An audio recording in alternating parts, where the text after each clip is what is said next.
Sa ibang balita, pinag-aaralan na po ng Department of Transportation ang mga legal na proseso para isapubliko ang pangalan ng mga pasaway na motorista.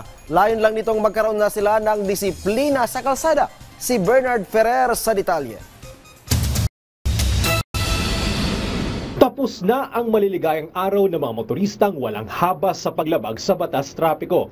Plano ng Department of Transportation o DOTR na sa publikong lista ng mga pasaway na motorista bilang bahagi ng hakbang upang madisiplina ang mga ito.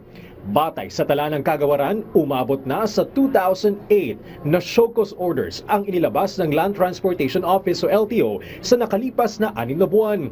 Sa parehong panahon, 420 driver's license rin ang na-revoke ng ahensya. May plano kami ngayon na every week magpapublish kami ng listahan.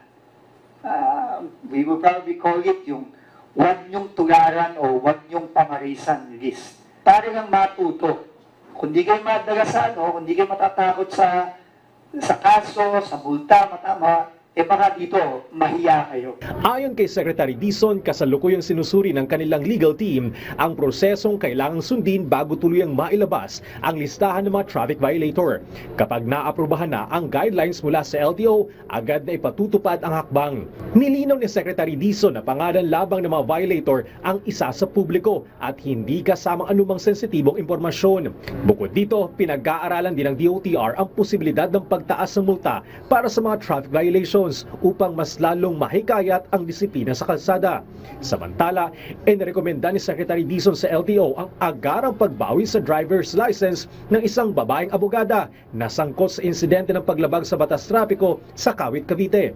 Sa paunang investigasyon, sinita ng traffic enforcer na si Michael Trahico ang nasabing motorista matapos itong masagi ang isang tricycle. Ngunit imbes na huminto at makipag-ayos, pinaharurot ang abogada ang kanyang sasakyan na naging dahilan upang kumapit sa hood ng kotse si Trahico. Kaysa naman po mapailaliman ako, doon na po ako sa hood.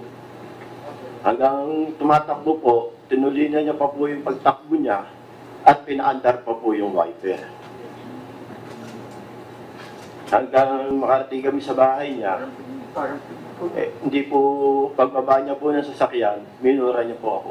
Ayon kay Secretary Dizon, handa ang DOTR na magbigay ng legal assistance kay Trahico. Sa ngayon, nahaharap sa kasong direct assault ang abogada.